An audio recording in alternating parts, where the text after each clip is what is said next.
Pendengar, pendidikan bagi perempuan dianggap sebagai salah satu faktor kunci dalam mencapai kesetaraan gender, mengurangi kemiskinan, dan meningkatkan kualitas. Bagaimana pentingnya perempuan memiliki pendidikan akademik tinggi? Siang ini di Studio El Sinta, kami sudah bersama dengan anggota Forum Jurnalis Perempuan Indonesia FJPI Cabang Jawa Timur, Siska Prestiwi Wibisono, dan juga ada dosen dan pengusaha Dr. Erna Setianingrum.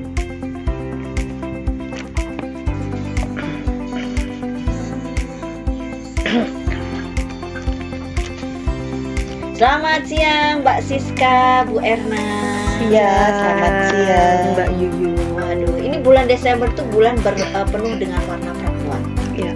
Karena ini adalah nanti tanggal 22, itu kan Hari Ibu ya. Hari Ibu. Jadi kita akan membuat nuansanya itu keperempuanan. Ya. Kita tunjukkan siapa perempuan. Jadi wangi aroma perempuan jadi wangi di studio ya hari ini. Nah, kita akan ngobrol banyak mengenai pentingnya perempuan memiliki pendidikan akademik tinggi. Itu bagaimana sih pentingnya? Tapi sebelum ke Bu Erna nih ya, yang sebagai role model kita untuk hari ini, kalau melihat dari biografinya, waduh saya sampai takut deg-degan. Karena panjang sekali ini kereta api jurusannya kayaknya masih harus tambah berapa gerbong gitu ya, untuk jabatan dan juga pendidikan beliau ini ya. Tapi sebelum ke Bu Erna, kita ngobrol dulu nih Mbak Siska sebagai anggota Forum Jurnalis Perempuan Indonesia. Kalau melihat pendidikan perempuan saat ini, kalau melihat seperti apa sih? Oke Mbak, kalau kita ngomong soal pendidikan, kita nggak akan bisa lepas dari data. Di Badan Pusat Statistik itu menyebutkan bahwa dari angka partisipasi murni atau disebut APM, yang APM itu adalah indikator penting yang digunakan untuk mengukur tingkat keterlibatan individu dalam sistem pendidikan formal. Kita ngomong ke pendidikan formalnya ya. APM di Indonesia itu menunjukkan bahwa persentase penduduk dalam kelompok usia tertentu yang terdaftar sebagai peserta didik aktif dalam sebuah jenjang pendidikan, mulai dari SD, SMP, SMA sampai ke perguruan tinggi, baik perguruan tinggi di tingkat strata 1, magister maupun ke doktoral. Terus kita kaitkan dengan tema kita siang ini, yaitu perempuan. Di mana sih perempuan Indonesia ini di dalam APM, khususnya di bidang pendidikan indah dia. Dari BPS itu jenjang pendidikan untuk SD, APM perempuan itu jauh lebih tinggi daripada APM laki-laki. Oh, wah, kita sudah bisa berbangga diri ya. Ternyata perempuan sudah inilah emansipasi ya kan. Apa yang menjadi harapan, cita-cita dan kerja keras dari ibu kita R.A. Kartini sudah mulai terlihat di tahun ini, bahwa APM perempuan dan laki-laki itu ternyata kita lebih tinggi walaupun sedikit. Di SD itu APM perempuan di angka 97,97, sedangkan APM-nya laki-laki 97,92, kan 0,0 sekian persen masih lebih tinggi APM perempuan. Begitu juga di SMP itu APM perempuan itu di 82,16, lebih tinggi bila dibandingkan APM laki-laki 81,31. Sedangkan di jenjang SMA pun seperti itu, bahwa APM perempuan 65,46, sedangkan APM-nya laki-laki di angka 63,2. Artinya perempuan di Indonesia sudah punya kesempatan, kesetaraan untuk bisa mengenyam pendidikan. Itu di tingkat ini ya, di tingkat sekolah wajib ya. Gimana dengan di PT? Di PT juga sangat menarik. Ternyata tingkat kelulusan, tingkat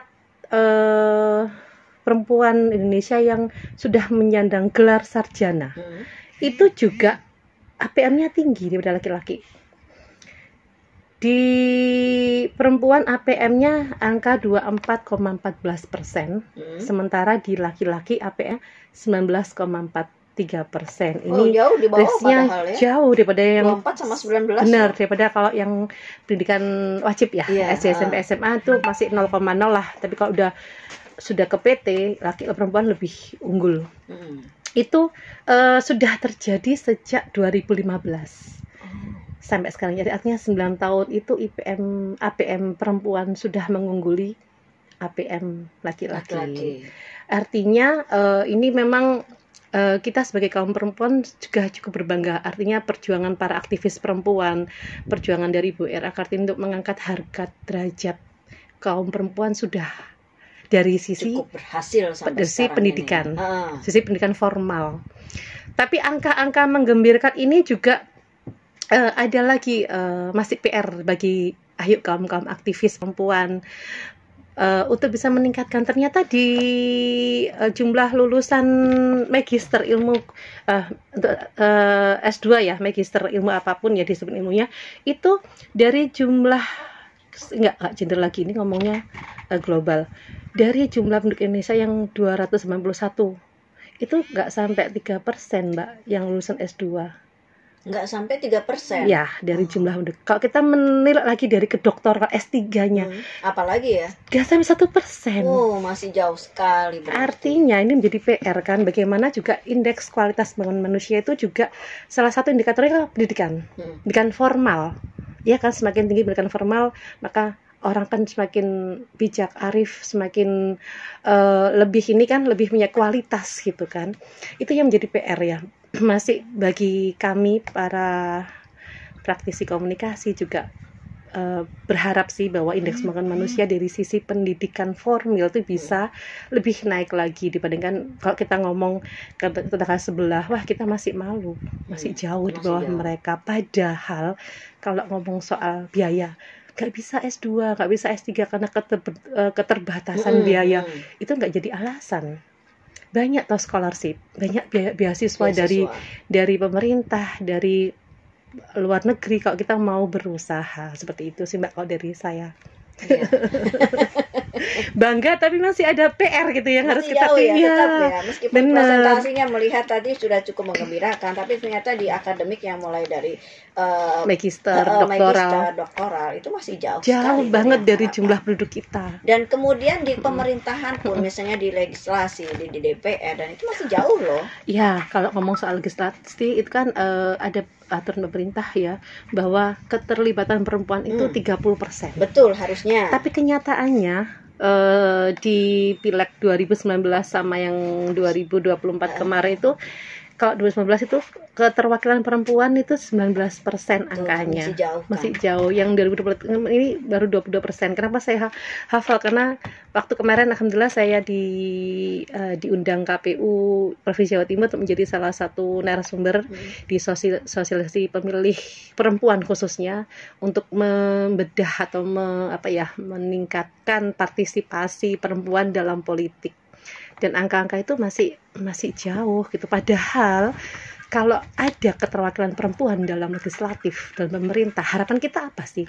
Harapan kita apa yang menjadi kebutuhan kita sebagai perempuan itu terwadahi, terakomodasi, bahkan ditentukan dalam undang-undang. Misal, bagaimana keamanan kita dalam saat kita beraktivitas, undang-undang kita kan ya ngapunten kalau di FJP ini lagi concern kepada kekerasan terhadap perempuan, baik itu kekerasan seksual maupun kekerasan apapun, baik itu kekerasan secara verbal, secara offline, bahkan sekarang kita sudah mengarah ke kekerasan berbasis online. Itu angkanya cukup tinggi. Bahkan kalau kekerasan offline kita hanya kekerasan di fisik ya. Iya, betul. Tapi kalau online itu daring, lebih ke psikologis dan itu lebih fatal daripada lebih lama dan traumatik gitu itu yang menjadi concern-nya FJPI karena FJPI itu alhamdulillah memang pengurus pusatnya orang-orang hebat ya, yang ada Mbak Uni Lubis juga. Itu beliau kerjasamanya dengan founder-founder luar negeri Mbak, asing dari Australia, dari beberapa negara yang memang kita harus ikutan gabung di situ deh. Harus deh. Karena terbuka dan itu angkanya tinggi banget loh. Kapan-kapan kita harus membahas khusus ini ya. KBGO. Iya. Oke, siap. Karena banyak sekali ternyata dunia yang harus kita banyak, apalagi tentang perempuan dan sebagainya yang selalu menjadi concern, tapi sampai sekarang pun belum pernah ada solusi. Ya kan? Kekerasan pada perempuan, pada anak itu semakin hari semakin tinggi. Nah, tapi selain kita ngobrolin kenapa tadi ya kita melihat sudah backgroundnya berapa persen sih perempuan yang sudah memang di akademik pendidikannya sudah sampai berapa persen, lumayan lah ya, Ya, lumayan. alhamdulillah Tapi meskipun lah. ada PR besar masih menunggu. Nah, sekarang kita harus ngobrol juga nih sama salah satu yang kita undang, sangat benar-benar ya spesial tamu, yaitu dosen dan pengusaha yang tadi apa namanya? Titelnya Ya Allah, saya sampai pusing ini. dibaca Mbak. Coba dibaca Ada yuk. Dr. Erna Setianingrum. Selamat siang Bu Erna. Ya, Saya tuh mau selamat baca apa namanya kurikulum vitae-nya, sudah deg-degan loh ya. Beliau ini ya ampun panjang sekali, banyak sekali yang sudah di apa ya, pendidikan yang sudah dikenyam itu istilah ya, dari mulai Diselesaikan Mbak. S3-nya saja ya, saya lihat ini. Di sini tertulis sudah 3. Ada yang kurang kan tadi kan? Masih Yang belum. magisternya yang kurang, S2-nya yang kurang. S2-nya itu ada 4, berarti 5. kurang 1, Kurang 1, 5 kan 5. tadi ya. S2-nya saja ini yaitu Magister Manajemen STIEAB, kemudian Master of Art in Pastoral STTB Surabaya, kemudian Pendidikan Kristen Institut Injil Indonesia, S2 Magister Ilmu Kesehatan IIK Surya Mitra Husada, S2 Magister Teologi, kemudian S3 Doktor Teologi, S3 Doktor Kepemimpinan, wow keren sekali nih, S3 Doktor Manajemen Pendidikan UNESA. Itu belum yang lain-lain, dan itu yang Sampai tahan nafas dulu. Sampai tahan nafas dulu. Iya, ini saya juga tuh di bawah semua ya ampun. Tapi sebenarnya Bu Erna, kita jadi penasaran ya. Sebenarnya pada awalnya sampai akhirnya mengecam begitu tingginya pendidikan yang akademiknya itu tuh pada awalnya seperti gimana sih? ya. Jadi saya ini cerita ya. Iya, kita cerita nih. Saya dilahirkan dari orang yang sangat sederhana, Ibu. Jadi bapak saya itu tentara yang pangkatnya rendah, ibu-ibu rumah tangga. Kemudian saya disekolahkan di sekolah perawat kesehatan. Karena berharap setelah lulus itu bisa langsung kerja. Jadi dari SMP ke SPK kan gitu ya. Nah, kemudian saya pengen kuliah gitu. Teman-teman saya kan banyak yang kuliah nih. Saya pengen kuliah, tapi saya keburu menikah. Nah, saya menikah, kemudian setelah saya punya anak itu 3. setelah yang pertama D3? Belum. Oh, belum, tapi Iya, sudah masih menikah. D1. Oh, D1 terus Iya, menikah. terus menikah. Nah, kemudian saya setelah punya anak 3, saya melahirkan anak yang ketiga, saya izin suami. Saya mau kuliah, gitu kan. Nah, dia bilang, wong pegawai negeri aja kamu mengundurkan diri, kamu keluar, ngapain kamu kuliah, gitu kan. Nah, saya kepingin berjuang lah, kepingin impian saya ini terrealisasi. Waktu itu saya menggeluti dunia marketing. Dan kita tahu kalau marketing kan income bisa kita rencanakan kan gitu kan, tinggal kejar kan gitu. Tak terbatas. Nah, iya. Nggak kayak kalau kerja kantoran ya, gaji segitu dari situ kan. Iya, ada Beda. passive income lagi Nah, kan. ya itu. ini yang pasif income yang bikin Banyaknya ya yang pasifnya. Ya, kemudian saya ambillah D3 sama S1 karena marketing kan kita ketemu dengan istilah-istilah marketing kan. Otomatis saya ambil S1 ekonomi, D3-nya kesehatan. Kemudian masuk ke D4 lanjutan dari D3 kesehatan. Itu kan selesai tahun 2010. Saya mulai di tahun 2005. Nah, kemudian 2010 setelah selesai dua-duanya saya masuk ke Magister Manajemen. Kok ya kurang ya waktunya ya, banyak nganggur. kurang Cuan kan datang sendiri karena passive income ya. Ngapain ya gitu kan, udah biasa kita kerja tuh full, kemudian kok longgar kan jadi agak ada yang kurang gabut ya. Nah, saya ambillah Master of Art in Pastoral. Nah, setelah itu kok masih ini yang S2 satunya lulus, masih ada waktu, saya ambil yang satunya lagi, Master Pendidikan. Beliau Bahkan gitu Master ya? Pendidikan saya pernah ngambil 2 kali. Hanya kena remeh, Bu. Kenapa saya ngambil di tempat yang lain? Mata kuliah yang saya cari nggak ada. Oh ya Allah. Jadi saya itu adalah penulis buku dan artikel. Jadi saya kepingin sekali tentang konseling nih. Nggak ada. Saya pindah ke tempat lain, tapi saya menyelesaikan yang satunya. Tetap selesai. Tetap selesai. Yang satunya juga selesai. Kemudian saya ngambil lagi magister kesehatan. Tapi sebelum saya ambil magister kesehatan, saya ngambil doktoral, pastoral in ministry. Gitu, karena kan tadi ada Master of Art in Pastoral. Jadi saya lanjut. Jadi kadang-kadang itu saya sekali jalan tuh 3 kampus. Dan orang berpikir, mampu Mbak ya, kita. orang berpikir seperti ini, kok bisa ya, anak-anak bagaimana, suami bagaimana. Nah, tapi nanti tak ceritakan belakangan. Super Jadi luar biasa. setelah itu selesai, Master of Art in Pastoral, masih ada yang belum selesai nih. Saya ngambil S2 Kesehatan. S2 Kesehatan saya ngambil karena saya melanjutkan dari nakes tadi. Nah, berikutnya saya lanjut lagi ambil S3. S3 di UNESA, Universitas Negeri Surabaya, sama di Yogyakarta. Itu bareng, S3 2 bareng. Wah, kepala S3. saya mau pecah rasanya itu. Baru ya, boleh terlontar kalau pecah. Iya. Jadi udah berapa kali bareng magisternya nggak Iya. pecah ya? Tapi Tiganya ternyata tambah S3 tiga 2 kali itu lagi. kepala mau pecah. Karena bolak-baliknya belum lagi ya, waktunya. satunya di Surabaya, satunya di Jogja. Oke. Tidak semua tempat di Surabaya saya kuliah. Ada di Batu Malang, di Yogyakarta, kayak gitu.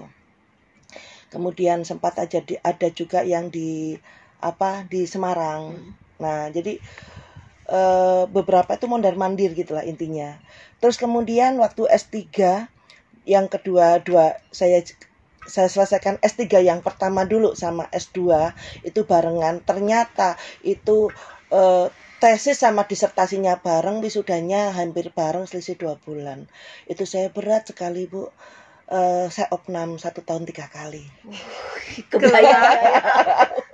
Dalam kondisi opnam saya masih pegang laptop, masih selesaikan karena saya memang senang menyelesaikan disertasi, skripsi, ya tesis, ya senang ya. Jadi kayak hobi gitu ya menyelesaikan jurnal.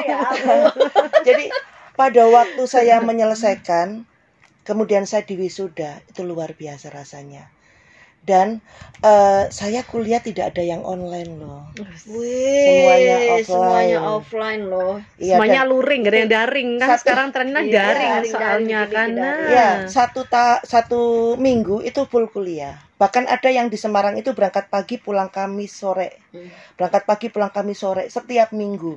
Nanti Jumat Sabtu itu ada kuliah yang weekend. Itu saya selesaikan kebayang juga. tuh Mbak kok suami nggak support, Iya. nggak mungkin jalan. Iya, anaknya 3 Ya, loh. nah, ya kan? makanya. Berangkat pagi berangkat Senin sampai Kamis itu saya di Semarang. Jadi saya ketemu suami itu cuma hari Minggu yang bisa quality time Quality time. seperti itu. Jadi anak-anak gimana, untung orang tua tak support.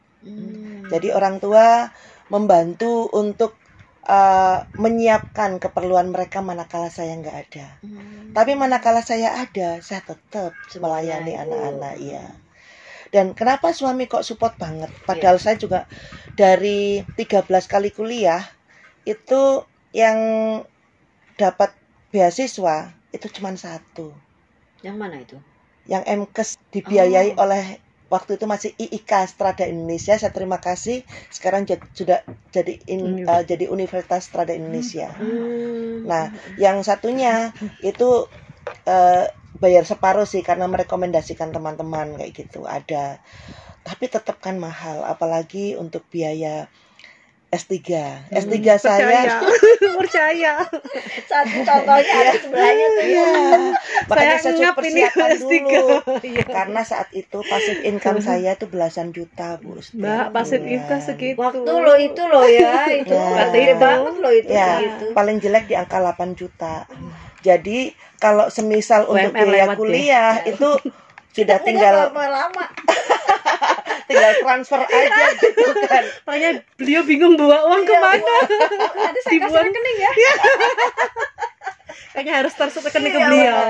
Gimana? Tapi dapat passive income segitu itu pun juga tidak gampang, Bu. Saya fokus kerja di multi level marketing High Desert Internasional pagi sampai malam selama 3-4 tahun nggak berhenti. Sehingga bisa mendapatkan Passive income. ya itu. passive income besar. Jadi itu yang saya korbankan awal. Saya memang sedikit workaholic sih. Kayaknya nggak sedikit deh. Luar biasa. Jadi kemudian setelah saya menyelesaikan semuanya, S3 yang paling sulit itu S3 yang di UNESA. Karena waktu itu pandemi. Oh, pas pandemi. Penelitian saya di UNIKIL Putrajaya, Malaysia, Selangor. Oh, Nah, iya. ini membuat saya nggak bisa berangkat. Yang Terus? akhirnya saya harus tempuh 3 tahun jadi molor, sekitar 4 tahun. Nah, ini juga, tapi hasilnya luar biasa, walaupun sering diganti-ganti dalamnya. Setelah lulus saya dapat 5 buku ajar Wih. dan referensi. Jadi saya penulis buku, ada 30 buku ajar yang saya tulis, Bu. Buku Sudah 30. referensi. Ya. Hanya Mbak 30, artinya masih ada lagi di belakang. Teman saya ada yang 70 masalahnya. Loh kan beliau masih cari Ya. di atas Gimana dengan bio. jurnalis kita? Sudah berapa buku? Saya 2 jurnal Mbak, alhamdulillah. lumayan, 2 Satu jurnal, e-book, ya. jadi ada 3 sudah. Oh, lumayan. Nah, sudah, ya, lumayan bagus. Oke. Jadi seperti itu. Jadi salah satu yang membuat saya termotivasi untuk belajar, yang pertama keluarga support. Pada saat kuliah bisa dilihat mungkin di sini sebagian saya kumlot. Wah. Wih, Jadi Tepuk seperti- tangan dong. Sudah kuliahnya Nah. bareng-bareng dan kumlot. Kumlot Nah, pula. kemudian suami kalau diundang pas wisuda seneng. Bangga. Saya juga Bangga lah ikut ya, seneng pasti ya. ya. Siapa yang nggak punya istri kayak dia? Langsung gelar disebut gini-gini Bayun sebagai suaminya, udah istrinya. cantik, pinter cari uang, pinter pendidikan lagi. Paket lagi. Paket komplit. Ya, jadi itu yang memotivasi saya. Yang memotivasi kedua adalah circle saya. Circle saya, Penting ya. circle ya. Saya bukannya pilih-pilih teman, Bu, tapi saya selalu mengambil teman yang bermanfaat. Bukan karena saya mau Iya. manfaatin dia, tidak. Bermanfaat Saling memberikan artinya, manfaat nah, gitu ya. artinya dia bisa membuat saya termotivasi, membuat saya bisa mengejar impian saya. Nah, mungkin karena yang pertama adalah di multi level, di mana motivasinya tinggi. Iya, Iya, betul. orang-orang Ya. yang Yang kedua, saya punya mentor yang gelarnya 16 sama gelar profesor. Namanya Profesor Beliau Dr. 5, Bambang 3, Yudo. beliau 10 beliau ya. Profesor Dr. Bambang Yudo. Bambang Yudo sekarang sudah meninggal, almarhum. Nah, yang ketiga ada namanya Bapak Stefri Lumintang, itu doktornya 4. Wow. Role modelnya seperti itu, pantas Iya. seperti yang dicatakannya ya. Berarti kita Ya, ini yang Harus dekat role ya. model yang tinggi ya. Orang-orang terdekat, orang-orang terdekat. Ada lagi yang dekat tapi sama-sama 3. Jadi S3-nya 3, tapi S2-nya banyakkan saya. Cuman bagi saya namanya Pak Profesor Haryanto GP, Dr. Haryanto GP. Ini yang paling luar biasa buat saya. Kenapa tuh? Karena sering ketemu. Oh. Beliau satu kampus. Oh. Nah, satu kampus di mana beliau selalu gini, kamu pasti bisa. Nah, itu loh Gitu. kata-kata yang Nah, menjadi kamu pasti motivasi bisa. bagi kita Sudah. ya. Sekarang bahkan saya dimotivasi untuk ambil doktor metodologi penelitian karena saya termasuk di ahlinya di bidang ini. Wah, yuk aplaus Nah. Mbak, kita kasih semangat Mbak. Beliau lanjut lagi doktoralnya Mbak. Adanya di Yogyakarta. Oh, Masalahnya lagi ini itu yang sedang saya pikirkan, yang sudah saya pikirkan. Saya harus berpisah lagi dengan suami, padahal kami kan menikah udah 30 tahun, suami udah mau pensiun, masa tak tinggal kuliah terus. Diajak ke Jogja deh, Bu. Boleh. Begitulah. Pernah juga dapat beasiswa ke UNIKIL Malaysia, cuman belum selesai. Oke. Nah, kita akan ngobrol semakin lebih dalam lagi ya. Banyak yang harus dikulik nih. Sudah ada Ya. juga pertanyaan dari Pak Ahmad nih. Ceritakan awal mula nih Bu Erna waktu muda bisa memiliki banyak koneksi sehingga sekarang bisa menuai hasil. Yes. Oke, tapi nanti jangan dijawab dulu Bu Erna. Ya. Kita harus jeda dulu. Setelah kita jeda yang satu ini kita akan kembali, tentunya kita akan ngobrol lebih banyak lagi ya. Untuk Siap. Anda yang ingin berpartisipasi juga bisa, untuk WA-nya 0812-300-670 bisa Anda WA mulai dari sekarang.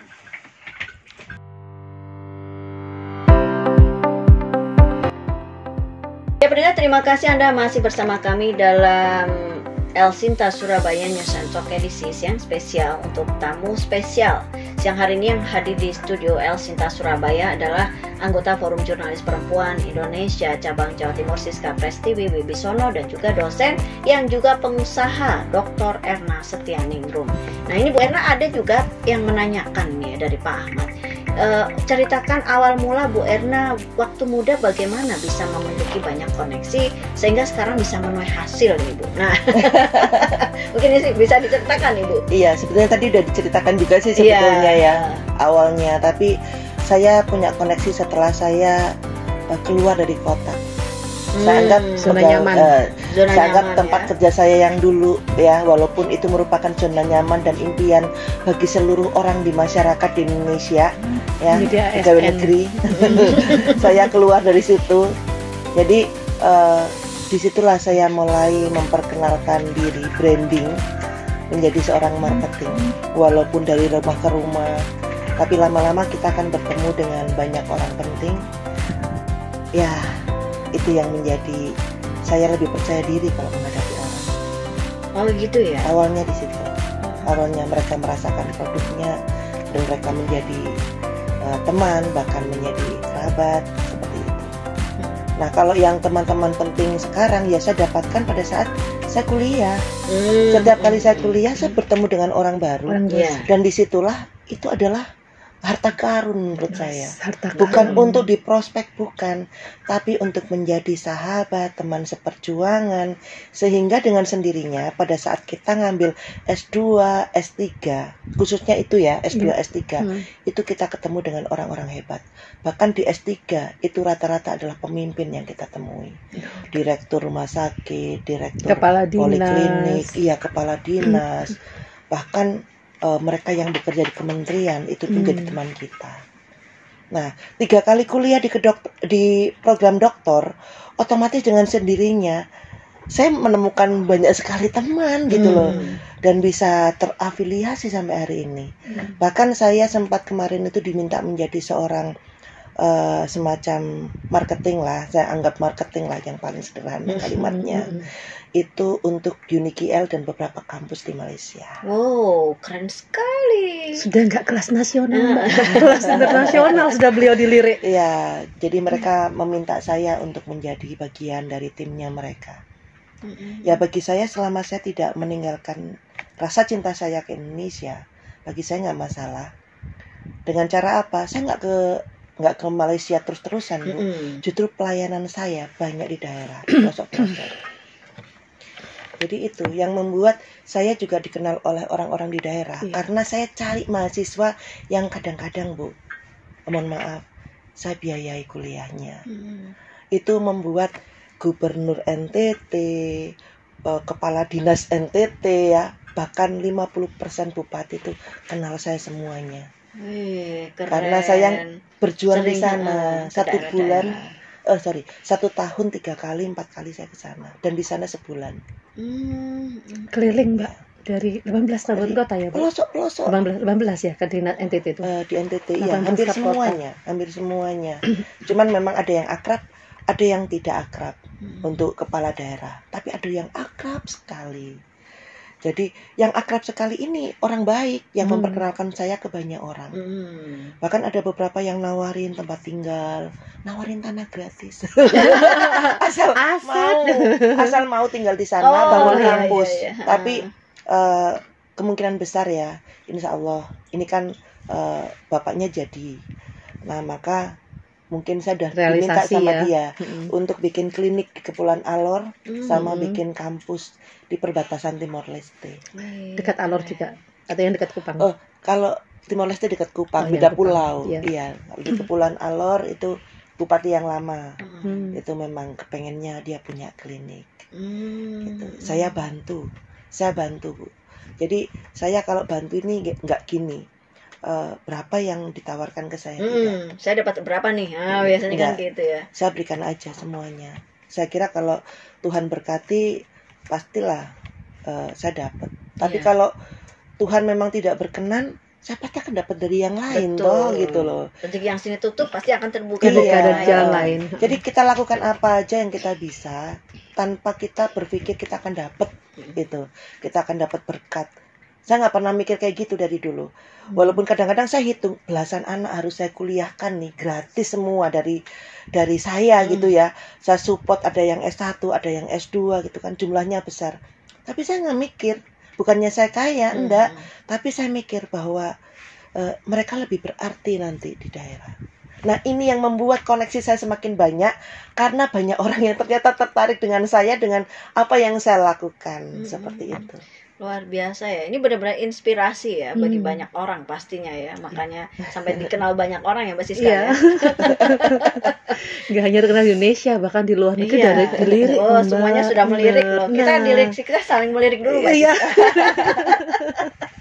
Ya, tapi kembali ke Mbak Siska nih ya, sebagai anggota Forum Jurnalis Perempuan Indonesia. Nah, melihat sebenarnya kalau melihat apa ya kenyataan, meski ada perempuan-perempuan yang memang hebat ya di sekitar kita, tapi masih banyak juga perempuan yang memang harus kita tetap harus memberikan apa ya pencerahan. Kenapa sih perempuan itu istilahnya harus memiliki pendidikan akademik tinggi? Itu sejauh ini tuh bagaimana Mbak Siska melihat itu? Kalau di data yang tadi dibacakan bahwa kalau tingkat sarjana sudah ya, tapi itu pun hanya sebatas titel Mbak, ijazah. Nah, tapi pola pikir dari sarjana-sarjana perempuan itu masih menjadi PR juga bagi ini ya pembangunan. Indonesia, pembangunan orang yang seperti Bu Erna, seperti Bu Risma, Bu Kofifa itu jumlahnya hanya di bidang pakai jari udah nggak habis gitu kan. Artinya itu dari mana sih kita bisa menjadi Bu Erna kedua, bisa menjadi Bu Kofifa kedua, Bu Risma, Bu Lulu, kan banyak kan tokoh-tokoh nasional.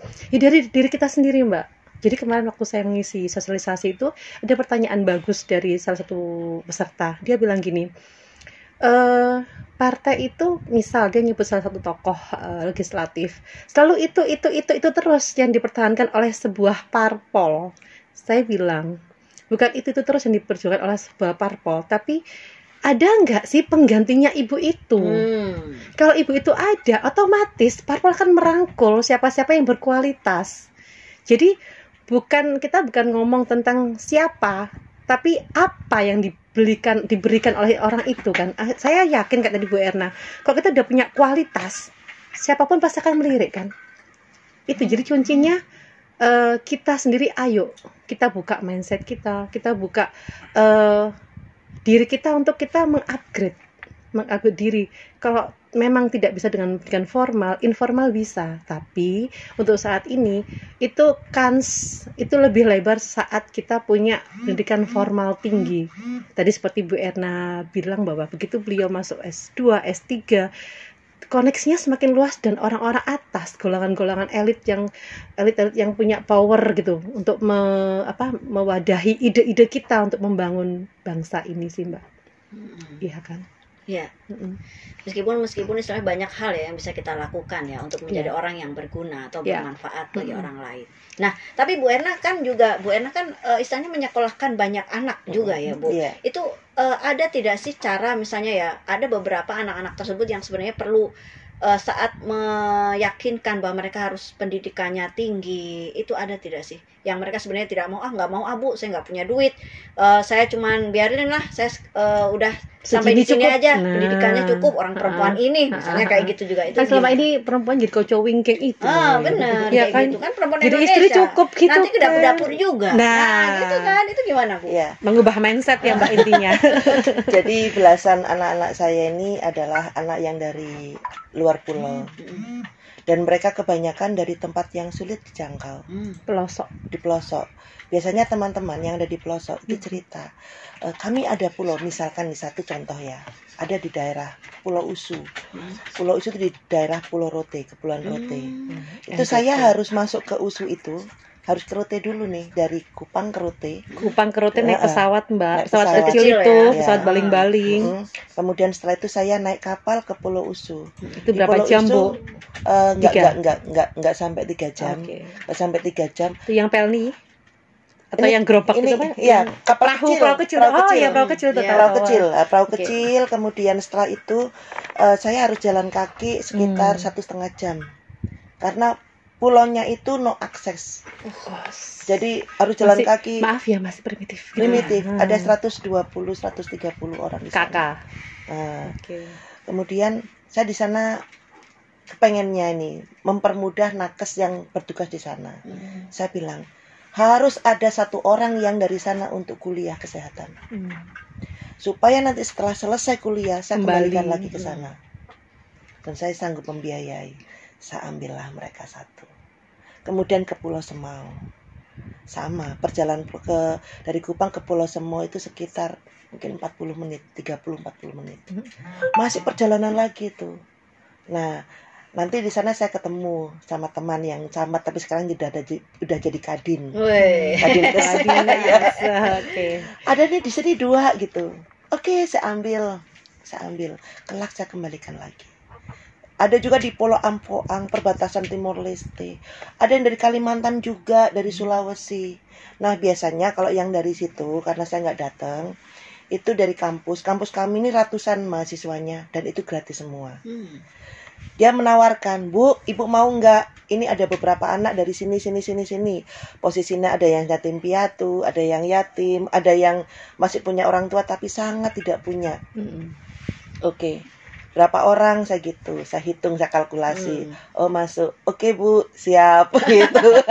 Rumahnya beliau itu Mbak 3 lantai, kamarnya berapa belas itu untuk anak-anak itu? Oh semuanya jadi di situ. Iya ya? di situ. Ya, enggak di situ semuanya, tapi saya ada 4 rumah. Nah, jadi di masing-masing tempat ada, dan ada yang di Jakarta juga.